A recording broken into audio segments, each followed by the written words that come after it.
और उस सुख की संभावनाओं को पीने के लिए कुल मिला के भौतिक जगत में सुख की अनंत संभावनाएं हैं, उसको प्राप्त करें।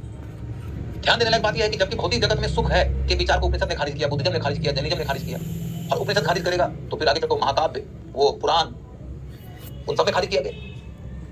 तो अब उसके चलते देखो तुम, तो चाहे भक्ति मार्ग की वाले विचारक हो, चाहे ज्ञान मार्ग की विचारक हो, सबके सब खारिज करेंगे। तो एक अकेला स्कूल ऑफ थॉट चार्वाक ही है जो कहता है कि यावत जीवेत सुखम जीवेत। बाकी कहता है कि जब सुखम भवेत ही नहीं तो सुखम जीवेत कहां से। ये कहता है कि यावत जीवेत सुखम जीवेत, क्योंकि ये कहता है कि सुखम भवेत, इसलिए सुखम जीवेत। ठीक है। और बाकी इनकी किताबों का नाम यहां मिल गया आपको। सबसे ज्यादा महत्वपूर्ण ये किताब याद रखिएगा। संप्रदाय का नाम है ब्रह्म संप्रदाय, और द्वैतवाद का सिद्धांत। इनका सिद्धांत द्वैतवाद का है। बड़ी इंपॉर्टेंट बात देखो, तुम यदि रामानुज पे चल के देखो, रामानुज पे चल के देखो, यहां देखो, रामानुज कह रहे हैं कि ब्रह्म भी सत्य, जगत भी सत्य। तो माधवाचार्य भी कहेंगे कि ब्रह्म भी सत्य, जगत भी सत्य। मैंने कहा था कि शंकर को छोड़कर बाकी सब के सब कहते हैं जगत सत्य, ब्रह्म को तो हर कोई सत्य बोलता ही है, जो विकास की परंपरा है। चार्वाक को छोड़ के, मतलब ऐसे समझो, हिंदुस्तान की दार्शनिक परंपराओं को दो धारों बांटा जाता है। एक है ब्राह्मण परंपरा और एक है श्रमण परंपरा। श्रमण परंपरा वो है जिसमें बुद्धिज्म, जैनिज्म, चार्वाक आदि आता है। 6ठी शताब्दी ईसा पूर्व के जो दार्शनिक संप्रदाय उभरे थे, वो सबको बोलते श्रमण परंपरा। ये अनिश्वरवादी है, ये वेद को नहीं मानते हैं, ये लोग हैं श्रमण परंपरा। ब्राह्मण परंपरा के जितने विचारक होंगे वो सब के सब ब्रह्म को मानेंगे। जितने भी विचारक होंगे सब के सब ब्रह्म को मानेंगे। अगली बात है कि जगत को मानेंगे कि नहीं, तो शंकर नहीं मानेंगे, बाकी सब जगत को नहीं मानेंगे। शंकर कहते हैं जगत माया है, वो मिथ्या है। और तब अगला मुद्दा है कि जब रामानुज भी कहते हैं कि ब्रह्म सत्य, जगत सत्य, माधवाचार्य भी कहते हैं ब्रह्म सत्य, जगत सत्य, तो दोनों का तर्क क्या है? रामानुज कहते हैं कि जगत जो है वह ब्रह्म का अंश है, जगत ब्रह्म का अंश है। माधवाचार्य कहते हैं नहीं, जगत अलग है, ब्रह्म अलग है। जगत हमेशा से मौजूद है, ब्रह्म हमेशा से मौजूद है, जगत को ब्रह्म ने नहीं बनाया। तो माधवाचार्य कहते हैं एक तरफ ब्रह्म है, एक तरफ जगत है, और जगत में दो तरह की सत्ताएं हैं, एक है जीव और एक है जड़। जीव जिसमें चेतना होती है, और जड़ जो वस्तु है, जो मृत होता है। तो जगत अलग, ब्रह्म अलग, इसको द्वैत कहते हैं, दोहरापन है। अब देखो रामानुजाचार्य के सिद्धांत को क्या कहते हैं? विशिष्ट अद्वैत। अद्वैत उसमें भी है, तो उनका कहना है कि जगत ब्रह्म का ही अंश, इसलिए अद्वैत। ये कहते ना ना ना, जगत अलग है, ब्रह्म अलग है। ये और बात है कि ब्रह्म की कृपा से जगत में ऊर्जा, लेकिन जगत का अस्तित्व अलग है और ब्रह्म ने नहीं बनाया उसको, ये ब्रह्म का अंश नहीं है, इसलिए उसको द्वैत बोलते हैं। समझ गए? तो द्वैत की कहानी के बाद फिर हम आगे कि इनका मठ कहाँ है? उडुपी, कर्नाटक में। कर्नाटक में बेसिकली 8 मठ है, इसको अष्टमठ भी कहा जाता है। जैसे श्रीरंगम का मठ है, उसमें एक मठ है, एक जगह एक मठ है, यहाँ 8 मठ है। 8 मठ को संयुक्त रूप से अष्टमठ कहते हैं। तो कौन से धर्म से जुड़ा हुआ है या संप्रदाय से जुड़ा हुआ है? तो ब्रह्म संप्रदाय से। केंद्र कौन सा? उडुपी। विशेष योगदान के बारे में कुछ खास बात यहाँ करना नहीं। यहाँ पर मैं इनके सिद्धांत को थोड़ी और गहराई में लेके जा रहा हूँ। अब देखो पॉइंट बिल्कुल शब्दों में लिखा गया है, इसलिए मैं पढ़ के सुना देता हूँ। ऐसे तरीके से पढ़ूंगा कि आपको समझ में भी आता जाए। विष्णु परम ब्रह्म है, जीव और जगत उनसे अलग है, इसीलिए द्वैत है। जीव ईश्वर पर निर्भर है, जगत सत्य है, मोक्ष भक्ति से मिलता है। इन्होंने पंचभेद का विचार किया। पंचभेद में क्या है? ईश्वर और जीव में भेद है, ईश्वर और ब्रह्म एक ही है, विष्णु ही ईश्वर है। इनको भगवान, इनको बजरंगबली का अवतार भी कहते हैं लोग, तो बजरंगबली का अवतार कहते हैं। ईश्वर और जीव में भेद होता है, ईश्वर और जगत में भेद होता है, जीव और जगत में भेद होता है, जीव और जीव में भेद होता है, जगत और जगत में भेद होता है। ये पंचभेद का विचार बहुत महत्वपूर्ण विचार है। क्वेश्चन सिंपल आएगा, पंचभेद का विचार किसका है, इस डिटेल में आपको नहीं जाना है। सिंपल सी बात है, पंचभेद का विचार। मैंने 5 भेद तुम पूछोगे ना, 5 भेद तो कहते मैंने समझाने के लिए दे दिया, आपको याद नहीं रखना है। पंचभेद, ईश्वर और जगत, ईश्वर और जीव, फिर वल्लभाचार्य, ये होंगे 16वीं शताब्दी में। 15वीं 16वीं शताब्दी के दौरान ये सक्रिय है। कहाँ के हैं? आंध्र प्रदेश में, तेलुगु क्षेत्र के हैं। हालांकि ज्यादा समय कहाँ बिताया है? उत्तर प्रदेश में, वृंदावन के इलाके। अखिल भारतीय यात्रा किया है, 3 बार किया है, दिग्विजय माना जाता है इसको, 3 बार अखिल भारतीय यात्रा की है। सिद्धांत की ओर जाने के पहले स्ट्रक्चर सेम रहेगा, साहित्य, संप्रदाय, सिद्धांत, मत, विशेष योगदान। साहित्य में फिर वही कहानी, ये क्या बोलते हैं, प्रस्थान त्रयी के ऊपर साहित्य रचेंगे। किताब का नाम है अनुभाष्य, जो ब्रह्मसूत्र पर टीका लिखा है। एक सुबोधनी है, भागवत पुराण पर टीका लिखा है, नाम दे दिया। संप्रदाय पुष्टि मार्ग। पुष्टि मार्ग का मतलब होता है जो भगवान की पूजा बाल रूप में करे। बाल रूप में पूजा करने वाले कई सारे संत हुए हैं, जिनमें सबसे बड़े संत हुए हैं सूरदास, इसलिए सूरदास को पुष्टि मार्ग का जहाज कहा जाता है। आप देखेंगे कि तुलसीदास के साहित्य में श्री कृष्ण के बाल रूप का बहुत बखान किया गया है। समझ गए? उसके बाद फिर अष्टछाप क्या है? 8 कवि हुए हैं जो कृष्ण मार्गी कवि हैं। 8 कृष्ण मार्गी, पुष्टि मार्गी कवि, उनकी कविताओं का संकलन है अष्टछाप। उसमें कई सारे कवि हैं, सारे कवियों का नाम जानना नहीं जरूरी है, बस इतना जानना है कि पुष्टि मार्गियों के सबसे बड़े विचारक और साहित्यकार थे सूरदास। इसलिए सूरदास को पुष्टि मार्ग का जहाज कहा जाता है। सूरदास को पुष्टि मार्ग का जहाज कहा जाता है। पुष्टि मार्ग का जहाज, जहाज से क्या होता है? आप पार करते हैं दूर। पुष्टि मार्ग का प्रचार प्रसार करने का काम जिन लोगों ने किया, उनमें सबसे बड़ा नाम जिनका है, तो सबसे बड़ा नाम आता है सूरदास का। आगे सिद्धांत शुद्धाद्वैतवाद। शुद्धाद्वैतवाद आगे मैं समझाऊंगा, लिखा हुआ है।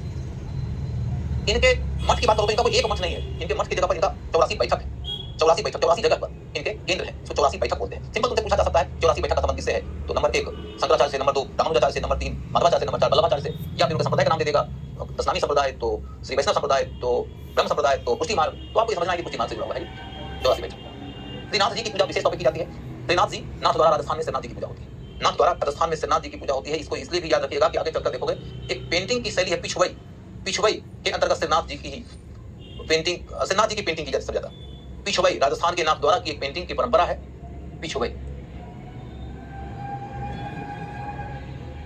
पेंटिंग की परंपरा। कहां? राजस्थान में। राजस्थान में कहां? नाथद्वारा में। नाथद्वारा में उस पेंटिंग में किनकी पिकनिक की जाती है? तो श्रीनाथ जी की। श्रीनाथ जी किनके रूप हुए, अवतार हुए? भगवान विष्णु। विष्णु में भी कौन सा रूप? कृष्ण। ठीक है। फिर विशेष योगदान ये दिग्विजय किए हैं। बस हो गया, इसे करने की जरूरत नहीं। कुल मिलाकर अब देखो इनके शुद्धाद्वैत के सिद्धांत को समझना है। शुद्धाद्वैत के सिद्धांत को समझना है तो क्या समझते हैं इसमें? सारा जगत और जीव परम ब्रह्म है, यानी कि कृष्ण की ही अभिव्यक्ति है। वो कह रहे हैं जो संसार है ना, वो सब भगवान विष्णु के अंदर भगवान कृष्ण उन्हीं की अभिव्यक्ति है। सब कुछ कृष्ण ही कृष्ण है, इसलिए शुद्धाद्वैत कहते हैं। कह रहे हैं कि ब्रह्म तो सत्य है ही, जगत भी सत्य ही है, और वह ब्रह्म की अभिव्यक्ति है। जो दिख रहा है सब ब्रह्म, इसीलिए उसको शुद्धाद्वैत कहते हैं। संसार भी उसी ब्रह्म का रूप है, यानी कि माया नहीं है। जीव भगवान का ही अंश है। भगवान की कृपा से ही, मैंने पुष्टि से ही, कृपा मैंने पुष्टि, भगवान की कृपा से मैंने पुष्टि से मोक्ष की प्राप्ति। समझ गए? अब देखो ये क्वेश्चन है बच्चों, इन क्वेश्चंस का आंसर करो, उसके बाद मैं तुमको एक ब्रेक दे दूंगा। इन क्वेश्चंस का आंसर करो, फिर मैं तुमको ब्रेक दे दूंगा। कौन से ऐसे संत हैं जिनके बारे में कहा जाता है कि उन्होंने शास्त्रार्थ के माध्यम से बौद्ध विचारकों को हराया और इससे बौद्ध धर्म का पतन? आप लोग उत्तर देते जाइए। मैं अगले क्वेश्चन पे चला जाऊंगा। आप को हराया और इससे बौद्ध धर्म। संकर में, शास्त्रार्थों में, अब मैं बता देता हूं, शास्त्रार्थों में बौद्ध विचारकों को हराया और इससे बौद्ध धर्म का पतन। दूसरी तरफ शंकर के विचार अद्वैतवाद में बुद्धिज्म के एक विचार की बड़ी समानता होती है। इतनी ज्यादा समानता है कि लगता है कि शंकर ने यह सिद्धांत उसी से अपनाया। बुद्धिज्म की अनेक शाखाएं हैं, हीनयान है, महायान है, हीनयानियों की अनेक शाखाएं हैं। मैंने बताया हुआ है आप लोग को, चाहे वो सर्वस्तिवादी हो, चाहे सौतांत्रिक हो, चाहे समित्या हो, या महायानियों की 2 शाखा है, चाहे शून्यवादी हो और चाहे योगाचार हो। बुद्धिज्म की शाखा भी है, फिर वज्रयान की। तो आपको क्वेश्चन ये पूछा गया कौन से संप्रदाय से प्रभावित है, तो आप यदि आपने कहा हीनयान तो गलत है, महायान कहा तो ठीक है, वज्रयान कहा तो गलत है, लेकिन महायान के अंतर्गत भी शून्यवाद या योगाचार, तो एग्जैक्टली शून्यवाद नागार्जुन के शून्यवाद का विचार और शंकर के अद्वैतवाद का विचार दोनों मिलता है। इतना ज्यादा मिलता है कि कई लोग कहते हैं कि शंकर का अद्वैत का सिद्धांत नागार्जुन के शून्यवाद के सिद्धांत पर आधारित है। इसीलिए कई सारे आलोचकों ने शंकराचार्य को छुपा हुआ बौद्ध कहा। समझ गए? खैर अब आगे बढ़िए। कौन से आचार्य ने चोल राजा कुलोत्तुंग प्रथम की धार्मिक कट्टरता से नाराज होकर होयसल राज्य चले गए थे? यहां ने कट जाएगा, कौन से आचार्य चले गए थे? कौन से आचार्य चले गए थे पहले चर्चा करके बताया भी है, फिर मैं उम्मीद करता हूं कि आप उत्तर दे देंगे। पुष्टि मार्ग आज किसे कहा जाता है? शंकर से होने के कारण शंकर को प्रच्छन्न बौद्ध कहा जाता है। शून्यवाद। कौन से आचार्य, धारा की समानता, कौन से संत बाल सन्यासी हुए शंकर, किस संत के शास्त्रार्थ को बौद्ध धर्म के पतन से जोड़ा जाता है? शंकराचार्य। बौद्ध धर्म के किस विचार की धारा की समानता, शंकर से होने के कारण शंकर को प्रच्छन्न बौद्ध कहा जाता है? शून्यवाद। कौन से आचार्य चोल राजा कुलोत्तुंग प्रथम की धार्मिक कट्टरता से नाराज हो गए, होयसल राज्य चले गए थे? रामानुज। पुष्टि मार्ग का जहाज किसे कहा जाता है? सूरदास। और अष्टछाप का संबंध किस दार्शनिक संप्रदाय से था? पुष्टि मार्ग से या वल्लभाचार्य। दिक्कत नहीं, एक ही बात है, पुष्टि मार्ग को एक ही बात है। शुद्धाद्वैत पुष्टि मार्ग से या वल्लभाचार्य, ठीक है, वल्लभाचार्य का तो कोई दिक्कत नहीं, एक ही बात है, पुष्टि मार्ग को एक ही बात है, शुद्धाद्वैत बात को एक ही बात है, कोई दिक्कत नहीं। शुरू होगा वो होगा भक्ति आंदोलन का टॉपिक। भक्ति आंदोलन के अंतर्गत निर्गुण भक्ति और सगुण भक्ति की धारा है। हम इसकी चर्चा अब ब्रेक के बाद करेंगे। इसकी चर्चा ब्रेक के बाद करेंगे और ब्रेक मिलेगा आपको 20 मिनट का। ये अब हम लोगों को मूव करना है अगले हिस्से में, और अगला हिस्सा हमारा भक्ति आंदोलन का है। भक्ति आंदोलन के बाद हम लोग देखेंगे अशोक और अकबर की धार्मिक नीति, औरंगजेब की धार्मिक नीति, उसके बाद चले जाएंगे साहित्य की ओर अगले हिस्से में। और अगला हिस्सा हमारा भक्ति आंदोलन का है। भक्ति आंदोलन के बाद हम लोग देखेंगे अशोक और अकबर की धार्मिक नीति, औरंगजेब की धार्मिक नीति, उसके बाद चले जाएंगे साहित्य की ओर।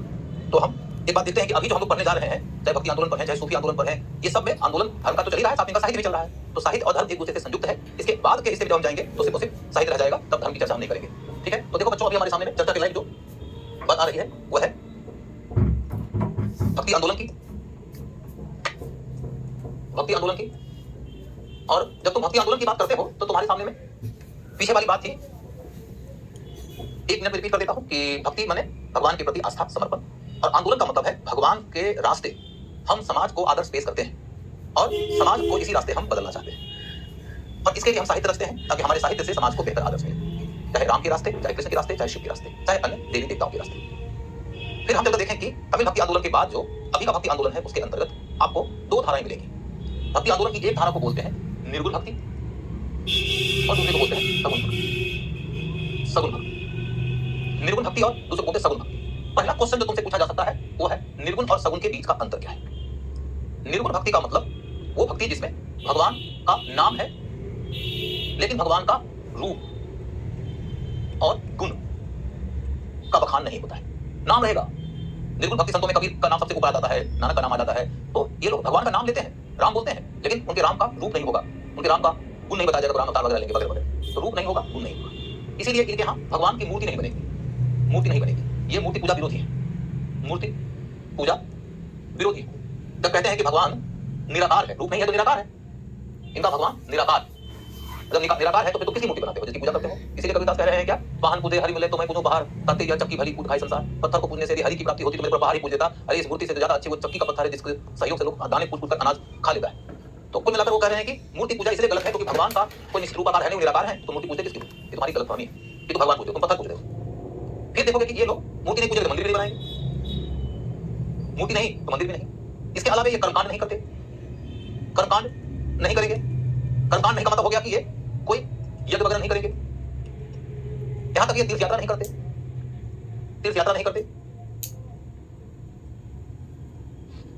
फिर देखोगे कि ये लोग जब कर्मकांड नहीं करेंगे, यज्ञ नहीं करेंगे, पुरोहित को नहीं मानते, पुरोहित को नहीं मानते। फिर ये लोग वन व्यवस्था को नहीं मानते, वन व्यवस्था को नकारते हैं। कबीरदास कहते हैं कि जाति पाति पूछे ना कोई, हरि को भजे सो हरि का होई। कोई जाति पाति से मतलब नहीं है, जो हरि को भजेगा तो हरि का हो जाएगा, जाति पाति मतलब नहीं है। अब बाकी तो कहते हैं ब्राह्मण अपनी करे बड़ाई गागर छुअन ने दी, बेसिया के पाए तरसोई। ये देखो हिंदू भाई कि ब्राह्मण अपनी बड़ाई करेगा, कहेगा हमारी गगरी मत छूना नहीं तो पवित्र हो जाएगा, वो बेसिया के पांव के नीचे लेता रहता है, यही उनकी ब्रह्मराई। तो कहने का मतलब बहुत तीखा व्यंग्य और हमला करते हैं ऊपर व्यवस्था के ऊपर। कुल मिलाकर देखो तो आपको ये बात समझ में आ गई कि निर्गुण का मतलब क्या होता है। निर्गुण का मतलब है कि भगवान है लेकिन भगवान का रूप और आकार नहीं है, भगवान के अवतार वगैरह की कहानियां भ्रामक है। नाम रूप और गुण तीनों है, नाम रूप और गुण तीनों है। भगवान के नाम रूप और गुण तीनों को मानते हैं। ये रूप को मानेंगे तो मूर्ति पूजा करेंगे, मूर्ति पूजा होगी। गुण को मानेंगे, ये अवतार की बात करते हैं, ये अवतार की बात करते हैं। कहते हैं कि यदा हि धर्मस्य ग्लानिर्भवति भारत अभ्युत्थानाम अधर्मस्य तदात्मानां सृजाम्यहम्। तो ये बात क्या कबीरदास मानेंगे? बिल्कुल नहीं मानेंगे, वैसे भी हम तो फर्जी बात है। लेकिन यदि आप तुलसीदास की ओर जाओगे तो मानेंगे, वो राम अवतार को लेकर आते हैं। यदा हि धर्मस्य, जब धर्म की हानि होगी तो हे भारत, हे भरतवंशी अर्जुन, मैं मतलब धर्म की रक्षा करने के लिए उपस्थित हो जाऊंगा। यदा हि धर्मस्य ग्लानिर्भवति भारत अभ्युत्थानाम अधर्मस्य तदात्मानां सृजाम्यहम्। जब धर्म की हानि होगी तो हे भारत, मैं अधर्म का विनाश करने और धर्म का रक्षण करने के लिए आऊंगा। कहते हैं कि परित्राणाय साधूनां विनाशाय च दुष्कृतां, साधुओं को परित्राण देने और दुष्टों का दलन करने में आऊंगा। तो ये सगुण का विचार है। इसी में देखोगे तमाम अवतार के विचार आ जाते हैं, एक के बाद एक अवतार वगैरह वगैरह। और इसलिए फिर देखोगे कि इनकी मूर्ति पूजा होगी तो मंदिर भी होगा, फिर देखोगे इनके यहाँ कर्मकांड भी होगा। हालांकि ये लोग कर्मकांड को ज्यादा महत्व नहीं देते, भक्ति वाले का कर्मकांड वालों से भी डिफरेंस है। कर्मकांड के जो मूल सिद्धांतकार हैं उनका ये कहना है कि देवता यज्ञ के वश में है, यदि सही तरीके से यज्ञ कराया जाए, रीति रिवाज का पालन करते हुए यज्ञ कराया जाए तो उन्हें वशीभूत किया जा सकता है। उनका कहना है कि कर्मकांड के सिद्धांत को यदि समझो ठीक से तो क्या कहता है ये कर्मकांड है, वो कहता है कि मनुष्य का जो जीवन है वो देवता के वश में है, देवता यज्ञ के वश में है, और यज्ञ जो है वो ब्राह्मण के वश में है। इसलिए हे मनुष्य, तुम ब्राह्मण के वश में रहो, क्योंकि तुम जिस देवता से अपने भाग्य की रस्सी बांधोगे वो देवता यज्ञ से बंधा हुआ है, और यज्ञ कौन सा करना चाहिए और कैसे करना चाहिए ये सब आपको ब्राह्मण ही बताए। ना कि सही तरीके से यज्ञ करा दोगे तो देवता परिणाम देने के लिए बात है। लेकिन भक्ति वाले कहने की ऐसी कोई बात नहीं। भक्ति वाले कहते हैं कि जो देवता है, जो ईश्वर है, वो प्रसन्न मनुष्य से तब होगा जबकि तुम इस ईश्वर के भाव और विचार को अपनाओगे, इनके भाव और इनके विचार को अपनाते हुए इसके मुताबिक आचरण करोगे, तब जाकर प्रसन्न होगी। और उसके अतिरिक्त आगे उनकी पूजा या उनके लिए व्रत या उनके लिए तीर्थ या उनके लिए यज्ञ, इन सब का एडिशनल वैल्यू है। मेन वैल्यू ये नहीं है। मेन बात यह है कि तुमको भगवान में विश्वास है तो भगवान के भाव को, भगवान के विचार को अपनाकर अपने आचरण में उसे उतारना पड़ेगा। उसके बाद फिर तुम अतिरिक्त रूप से तमाम कार्य कर सकते हो। तो देखो, तो कर्मकांड वाले और भक्ति वाले में फंडामेंटल डिफरेंस ये है कि भक्ति वाले कह रहे हैं कि मान लो कि तुम्हारा भाव गलत है, तुम्हारा विचार गलत है, तुम्हारा आचरण गलत है और तुम बड़े से बड़े यज्ञ करा रहे हो, तो क्या भगवान तुम्हारे बस में हो जाएंगे? बिल्कुल नहीं होंगे। तुम जीवन भर यज्ञ कराते हुए खप जाओगे, तभी भगवान तुम्हारे तक से बस नहीं होंगे। उनके तुम्हारे प्रति सकारात्मक होने के लिए सबसे पहली जरूरत है कि तुम्हारा भाव अच्छा हो, तुम्हारा विचार अच्छा हो, तुम्हारा आचरण अच्छा हो। उसके बाद तुम पूजा पाठ वगैरह कैसे करते हो उसका कोई वैल्यू होगा। समझ गए? तो ये भक्ति का विचार है। खैर, अब जब देखो भक्ति के विचार में मैंने कहा कि मूर्ति पूजा मानेंगे, मंदिर मानेंगे, कर्मकांड कोई मानेंगे। याद है आपको रामानुजाचार्य ने पंचरात्र यज्ञ की बात कही थी। फिर आप देखोगे कि ये वर्ण व्यवस्था को भी मानते हैं, ये वर्ण व्यवस्था को मानते हैं। अब देखोगे कि तुलसीदास के जो राम होंगे वो दशरथ के पुत्र होंगे, दशरथ क्षत्रिय होंगे। ये और बात है कि तुलसी के जो राम है वो लोकवादी है। वो केवट से मिलेंगे तो भाई बनाकर मिलेंगे, वो उनको गले लगाएंगे। उनके जो भरत हैं वो केवट का पांव छुएंगे कि आप मेरे बड़े भाई, मेरे आदर्श के मित्र हैं, तो आप मेरे बड़े भाई हुए। आप देखोगे कि वो सबसे पिछड़े तबके के लोगों का त्राण करते हुए, उनको मुक्ति दिलाते हुए नजर आएंगे, लेकिन उनका वर्ण बना हुआ है। राम का वर्ण है तुलसीदास, कृष्ण का वर्ण है सूरदास। लेकिन कबीरदास कह रहे हैं कि जाति पाति पूछे ना कोई, हरि को भजे सोएगा कोई। वो वर्ण को खारिज कर देते हैं। तो निर्गुणी वर्ण को खारिज करते हैं, सगुणी वर्ण को मानते हैं। ये और बात है कि वो भी उसका मानवीय रूप लेकर आते हैं। ठीक है। और जब ये कर्मकांड को मानेंगे, पुरोहित को भी मानते हैं, पुरोहित को भी मानते हैं। हालांकि कर्मकांड और पुरोहित की भूमिका मूल नहीं है, क्योंकि राम का सबसे मूल कैरेक्टर, चाहे तुम वाल्मीकि का पढ़ो चाहे तुम तुलसी का पढ़ो, क्या नजर आने को है कि सबरी के जूठा बेर को राम खाते हैं। जूठा बेर को खाते हैं तो क्यों खाते हैं? और राम खुद सबरी के घर जाते हैं, क्योंकि सबरी का भाव अच्छा है, उनका विचार अच्छा है, उनका आचार अच्छा है। राम के घर जाते हैं, उनकी कुटिया पे राम जाते हैं, वो राम को भोजन कराते हैं। तो भोजन कराने के लिए उनके पास बेर है। अब बेर के अंदर है तो मीठा होना चाहिए, लेकिन मीठा है कि नहीं कंफर्म कैसे हो सकता है? तो सबरी उसको चखती थी और फिर राम को देती थी। लक्ष्मण को लगा अरे मेरे भाई को जूठा। कबीरदास, रविदास, पीपा, नानक। आपको संतों का नाम और कालक्रम पर क्वेश्चन पूछा जा सकता है। कौन से काल में ये हुए थे? ऐसा नहीं कि वो सुल्तान के दरबार में रहे। सुल्तान का काल, इनका काल। जैसे तुम देखो कबीरदास का काल है, तो कबीरदास के काल को देखो तो क्या ये बाबर के काल में हुए? बाबर तो उत्तर है नो। बाबर तो 1526 में आया, कबीरदास की मृत्यु हो गई 1518 में। तो कबीरदास कौन से काल में नजर आ रहे हैं? कबीरदास का ज्यादातर जो वयस्क काल है वो बेसिकली लोधी वंश का काल है। लोधी वंश का काल, ज्यादातर वयस्कता का जो काल है वो लोधी वंश का काल। 1526 में तो बाबर आ ही गया था। 1530 बाबर मर गया, 30 से 40 तक हुमायूं रूल किया और इनकी मृत्यु 39 में हो रही है। शेरशाह के दिल्ली की गद्दी पर बैठने के पहले ही इनकी मृत्यु हो चुकी है। तो आपके सामने में ये वाला एक फ्रेमवर्क है जिसको आप हमेशा एक दूसरे के साथ में जोड़ते रहिए, क्योंकि हिस्ट्री में भक्ति आंदोलन के ऊपर क्वेश्चन कई दफा ऐसा आया है कि चार आदमी का नाम दिया, बोलेगा क्रम से लाइए, या राजा का नाम दे दिया और संत का नाम दे दिया, बोले कंटेम्परेरी किसके हैं कौन बताइए। क्या होगा? मैंने पीछे तुलसी बताया तो मैंने कहा रामचरितमानस रचना 16वीं शताब्दी में हुई। मेरे दिमाग में बेसिकली ये बात थी, मैं बता दूं कि अकबर का दिन है। अकबर के अलावा उनका काल आगे भी चलता रहा है। अकबर के बाद जहांगीर काल में भी रहे हैं, कुछ शाहजहां काल में बीता है, लेकिन ठीक है कंटेम्परेरी मैंने बता दिया आपको। तो अब हर किसी में वो बताऊं जरूरी नहीं है। फिर आपको एक बात ध्यान नजर आनी पाए, रविदास। रविदास के साथ में मैंने क्या बताया है कि वो बेगमपुरा का आदर्श दिए। तो बेगमपुरा क्या है? बेगमपुरा एक तरह का ऐसा संसार है जो संसार दुख से मुक्त होगा, शोषण से मुक्त होगा, अन्याय नहीं होगा, जहां भेद नहीं होगा, जहां जाति नहीं होगी, आदि आदि। एक तरीके का कॉन्सेप्ट है। इस कॉन्सेप्ट को तुम ऐसे समझो कि यूरोप में एक किताब लिखी गई है यूटोपिया नाम से, मूर ने लिखा है। यूटोपिया माने एक काल्पनिक दुनिया है जिस दुनिया में दुख नहीं होगा, शोषण नहीं होगा, गरीबी नहीं होगी, बीमारी नहीं होगी, वगैरह वगैरह। उसी प्रकार की कल्पना वाली ये दुनिया है जिसको हम रामराज भी कहते हैं, जहां शासन करने वाले राम की तरह होंगे। उसी तरीके की कल्पना कबीरदास ने भी किया है। कबीरदास की काल्पनिक दुनिया को कहते हैं अमर देशवा, अमर देशवा। रविदास की काल्पनिक दुनिया को कहते हैं बेगमपुरा और तुलसीदास की काल्पनिक दुनिया को कहते हैं रामराज। रामराज एक को कहते हैं बेगमपुरा, एक को कहते हैं अमरदेशवा, एक को कहते हैं रामराज। तीनों मिलाने के लिए क्वेश्चन पूछा जा सकता है कि बस सिंपल सा ये बेगमपुरा बल्कि पहले अमरदेशवा, बेगमपुरा और रामराज तीनों दे देगा सामने में, तीन आदमी का नाम दे देगा, मैच करिए आप। तो इस एंगल पे ध्यान रखिएगा आप लोग। सर इन्हें सामंतवादी विचारधारा के लोग ही शुरू से ओबीसी सर इसकी का इतिहास मिटाया है। अरे भाई मतलब अभी उतना गंभीर ना हो जाओ, उतने डिटेल में जाना इस क्लास में नहीं संभव है।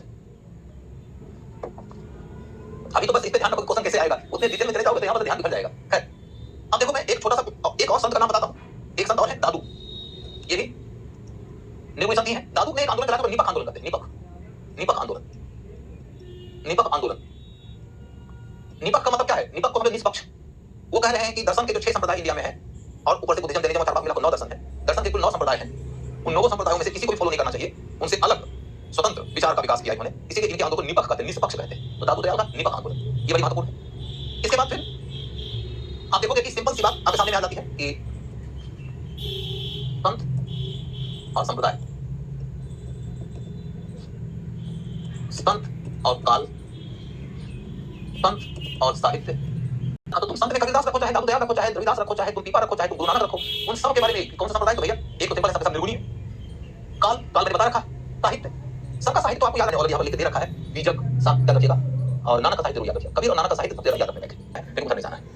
आगे तक मैं ये बात और बताऊंगा कि गुरु ग्रंथ साहब जो सिखों की मूल पुस्तक है उसमें कबीर के बहुत सारे दोहे सम्मिलित हैं, लेकिन उसकी बात चर्चा बाद। अभी तक इतनी ही कहानी थी। तो अब इसमें देखो कि साहित्य हो गया, विचार।